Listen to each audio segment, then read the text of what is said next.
நீங்கள் இணைந்திருப்பது முதன்மை செய்திகளுடன். செய்திகளுக்காக நான் ஃபாரிகா ஃபைசல். விரிவான செய்திகளுக்கு செல்லும் முன்னர் முதலில் தலைப்புச் செய்திகள். முஸ்லிம் தாதியர் ஆடை விவகாரம் தொடர்பான அமைச்சரின் கருத்துக்கு எதிர்ப்பு. நீதிமன்ற வளாகத்திற்குள் பொம்மை துப்பாக்கியுடன் சென்று பரபரப்பை ஏற்படுத்திய பெண் கைது. தெற்காசிய தடகளத்தில் 2ஆம் இடம் பெற்ற இலங்கை அணிக்கு உற்சாக வரவேற்பு. அரசு வேலைவாய்ப்புக்கு காத்திருப்போருக்கு வெளியான மகிழ்ச்சி தகவல். ரணில் நாளை நீதிமன்றத்தில் முன்னிலையாவது குறித்து வெளியான தகவல். இனி தொடர்வது விரிவான செய்திகள். முஸ்லிம் தாதியர்கள் தமது கடமையின் போது தமது கலாச்சார உடையை அணிவதில் எந்தவித சட்ட தடையும் இல்லை என வெளிநாட்டு வேலைவாய்ப்பு மற்றும் சுற்றுலா அமைச்சர் விஜித்த ஹேரத் அனுமதித்ததை இலங்கை தாதியர்கள் சங்கம் ஆட்சேபித்துள்ளது. அமைச்சரின் கூற்று தவறானது என்றும் தாதியர்கள் சீருடைகளில் அத்தகைய மாற்றத்தை அனுமதிக்கும் அதிகாரப்பூர்வ சுற்றறிக்கை எதுவும் வெளியிடப்படவில்லை என்றும் இலங்கை தாதியர்கள் சங்கத்தின் தலைவர் WA கீர்த்திரத்ன கூறியுள்ளார். மேலும் சமீபத்தில் பல முஸ்லிம் சிவில் சமூக அமைப்புகளுடன் நடந்த சந்திப்பின் போது முஸ்லிம் தாதியர்கள் மத உடை குறியீடுகளை கடைபிடிப்பதற்கு எந்த சட்ட தடைகளும் இல்லை என்று முடிவு செய்யப்பட்டது. எனினும் அமைச்சரின் அறிக்கை சுகாதாரத்துறைக்குள் தேவையற்ற குழப்பத்தை ஏற்படுத்தக்கூடும் என்று இலங்கை தாதியர்கள் சங்கம் குறிப்பிட்டுள்ளது. அத்துடன் புளோரன்ஸ் நைட்டிங்கேலின் காலத்திற்கு முன்னைய தாதியர்கள் சீருடை தொழில்முறையின் உலகளாவிய சின்னமாகும். அது குறித்த கலாச்சார அல்லது மத பிரதிநிதித்துவத்தின் அடையாளம் அல்ல என்றும் கீர்த்திரத்ன வலியுறுத்தினார். மேலும் சுகாதார அமைச்சின் சீருடை குழு மற்றும் இலங்கை தாதியர்கள் சபையால் அங்கீகரிக்கப்பட்ட ஒரே உடையாக உள்ளது என்றும் அவர் கூறியுள்ளார்.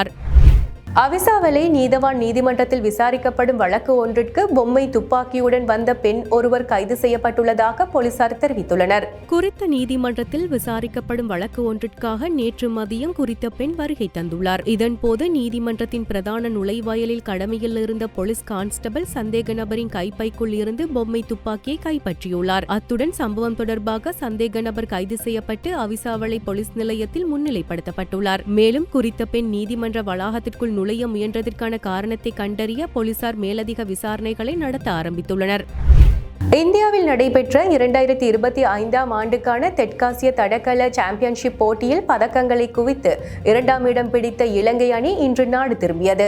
அவர்கள் இன்று காலை கட்நாயக்க பண்டாரநாயக்க சர்வதேச விமான நிலையத்தை வந்தடைந்துள்ளனர். இந்தியாவின் ரான்சி நகரில் இடம்பெற்ற தெற்காசிய மைவல்லுநர் சாம்பியன்ஷிப் போட்டியில் இலங்கை 16 தங்கப்பதக்கங்களுடன் 20 தங்கப்பதக்கங்களை வென்ற இந்தியாவுக்கு அடுத்து 2வது இடத்தை பிடித்தது. அத்துடன் 3 நாட்கள் நடைபெற்ற இந்த போட்டியின் கடைசி நாளான நேற்று முன்தினம் மாத்திரம் இலங்கையால் மொத்தம் 8 தங்கப்பதக்கங்களை வெல்ல முடிந்தது. இதில் இலங்கை குறுந்தூர ஓட்ட வீராங்கனை ஃபாத்திமா ஷஃபியா யாமிக் பெண்களுக்கான 200 மீட்டர் ஓட்ட போட்டியில் போட்டி சாதனையுடன் தங்கப்பதக்கத்தை வென்றதன் மூலம் தெற்காசிய மைவல்லுநர் சாம்பியன்ஷிப் போட்டியில் அவர் மொத்தமாக 3 தங்கப்பதக்கங்களை கைப்பற்றினார். இத்துடன் நேற்று முன்தினம் நடந்த பெண்களுக்கான 200 மீட்டர் ஓட்ட போட்டியில் அவர் இரு இந்திய வீராங்கனைகளை பின்தள்ளி 23.58 வினாடிகளில் போட்டியை நிறைவு செய்து முதலிடத்தை பிடித்தார். இதன்போது அவர் 1997 23.58 வினாடிகளில் போட்டியை நிறைவு செய்து சாதனை படைத்த இந்தியாவின் PT உஷாவின் போட்டி சாதனையையும் முறியடித்தார். ஷஃபியா ஏற்கனவே பெண்களுக்கான 100 மீட்டர் மற்றும் 100 மீட்டர் அஞ்சலோட்ட போட்டிகளில் தங்கப்பதக்கம் வென்றிருந்தமை குறிப்பிடத்தக்கது.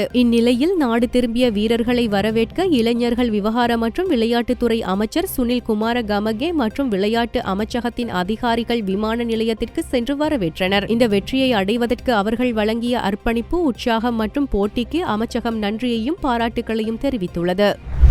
இலங்கையில் உள்ள பல்வேறு திணைக்களங்கள் மற்றும் நிறுவனங்களில் உள்ள 8547 வெற்றிடங்களை நிரப்புவதற்கு அமைச்சரவை அனுமதி அளித்துள்ளது.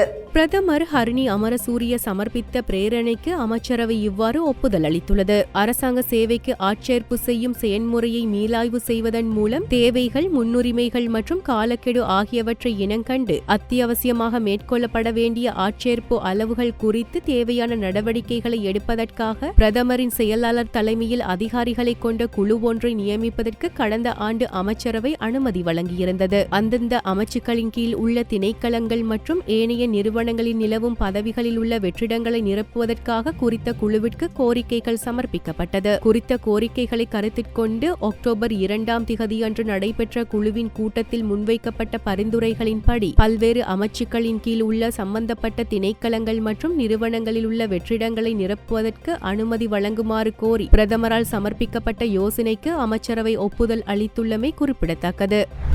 பொது சொத்துக்களை தவறாக பயன்படுத்தியது தொடர்பாக முன்னாள் ஜனாதிபதி ரணில் விக்ரமசிங்க மீது தொடரப்பட்ட முறைப்பாடு நாளை கோட்டை நீதவான் நீதிமன்றத்தில் விசாரணைக்கு வரவுள்ளது.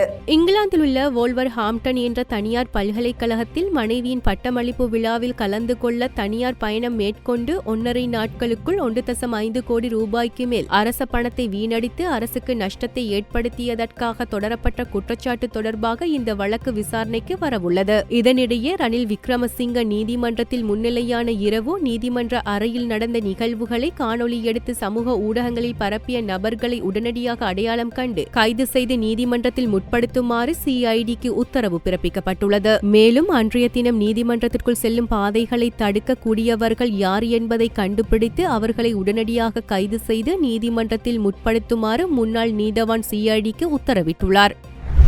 இத்துடன் செய்திகள் நிறைவடைகின்றன.